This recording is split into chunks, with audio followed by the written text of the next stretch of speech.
Donc maintenant, des éditeurs comme Marvel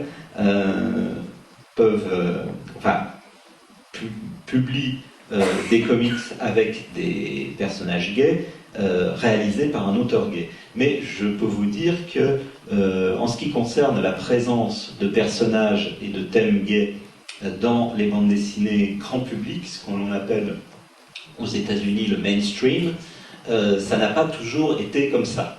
C'est-à-dire que il faut savoir que les comic books où paraissent les personnages de super-héros comme Superman, Batman, Spider-Man, etc., sont placés depuis 1954, enfin plutôt ont été placés depuis 1954 jusque vers les années 2000, sous l'autorité d'un code de conduite qui garantissait que les bandes dessinées étaient lisibles par les petits-enfants. Parmi les choses que le Comics Code interdisait, il y avait la mention de toutes les perversions sexuelles. Il faut dire que une des choses qui avait déclenché la création du Comics Code, c'était un livre d'un psychiatre qui s'appelait le docteur Frederick Wertham, qui accusait dans son livre Seduction of the Innocent, la corruption des innocents, les comics de tous les maux. Grosso modo, laissez vos enfants lire des comics et ils deviendront des délinquants juvéniles. Et l'un des nombreux maux dont les comics étaient accusés, c'était aussi de transformer les enfants en homosexuels et en lesbiennes. C'est-à-dire que Batman et Robin, bien sûr, étaient en fait un couple homosexuel idéalisé, et Wonder Woman était une dangereuse lesbienne qui risquait de menacer, de transformer en goudou terrible toutes les petites lectrices qui auraient le malheur de se plonger dans ces aventures. Donc, il n'était absolument pas question dans les comics Marvel et DC des années 60 et même 70 d'avoir des personnages de gays ou de lesbiennes. Et puis, bon, les choses, la société américaine a évolué, donc les lecteurs, les créateurs de comics mainstream ont évolué aussi, et dans les années 80, on a commencé à se dire que peut-être que finalement, après avoir montré que, par exemple, tous les super-héros n'étaient pas blancs, puisqu'il y avait maintenant à cette époque-là des super-héros noirs, chose qui était apparue pour la première fois dans les années 60, que tous les super-héros n'étaient pas nécessairement anglo-saxons et protestants, il y avait désormais des super-héros juifs, par exemple, que peut-être il serait temps de faire aussi des super-héros gays. Sauf que, bon, alors au début, ça s'est fait d'une manière plutôt soit très maladroite, soit disons, non explicite. Et finalement, l'un des premiers personnages gays des Marvel Comics, c'est North Star, qui s'appelle en français... Vega, merci, il y a des spécialistes. Qui apparaît dans la série Alpha Flight, la division Alpha. Et je dois dire que John Byrne, qui était lui-même d'origine canadienne, donc faisait cette série avec des super-héros canadiens. Et il se trouve que North Star, non seulement appartient à la minorité gay, ce n'est pas dit explicitement, mais à une autre minorité qui est la minorité québécoise, puisqu'il est francophone. Et je dois dire, cela dit, qu'il a quand même choisi pour ce personnage un nom extraordinaire, c'est-à-dire qu'il l'a appelé Jean-Paul, comme moi. Donc je dis, voilà, là quelque part, il a tout compris. C'est un personnage gay qui va durer, qui va avoir un impact sur le monde. Alors cela dit, voilà, entre autres.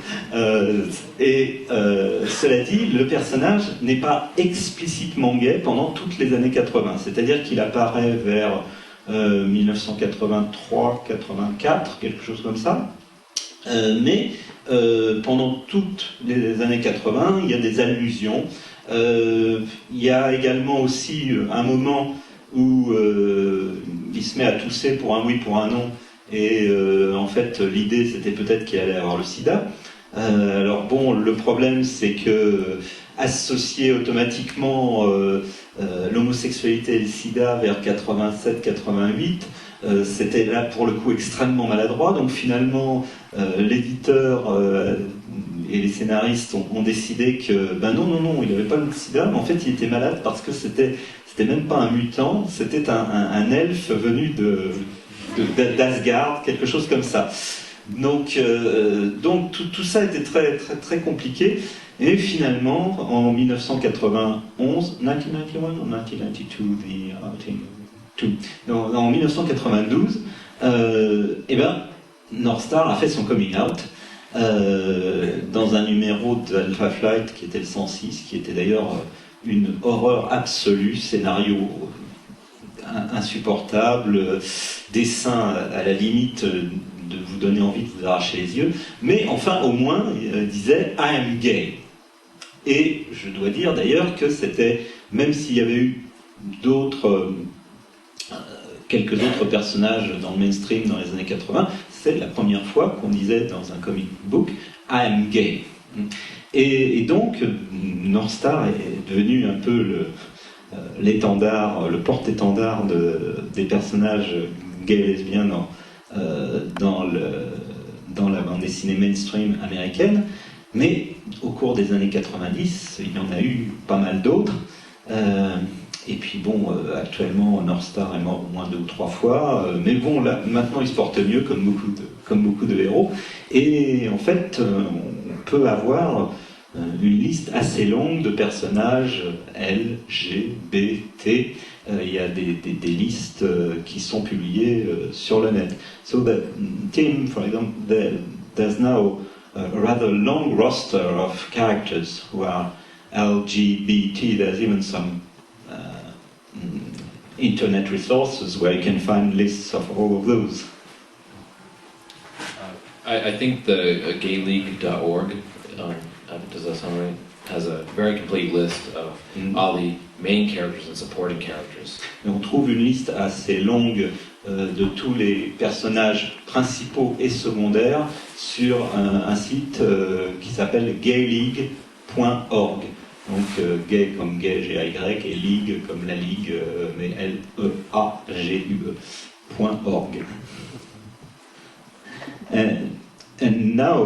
Et maintenant, nous arrivons, je dirais, à l'étape suivante, c'est-à-dire d'avoir des personnages gays comme personnages principaux, parce que pour le moment, par exemple, Northstar existe depuis fort longtemps, mais il n'a jamais été le héros de grand-chose. Enfin, il y a eu une mini-série il y a quelques années de 4 numéros où pas une seule fois il n'était mentionné qu'il était gay. Et là maintenant, par contre, on arrive à avoir des histoires où le personnage principal est gay et qui plus est fait par un créateur gay. So it's a bit of a first because I heard from some other aficionados that this is the first time Northstar has been written by a gay author.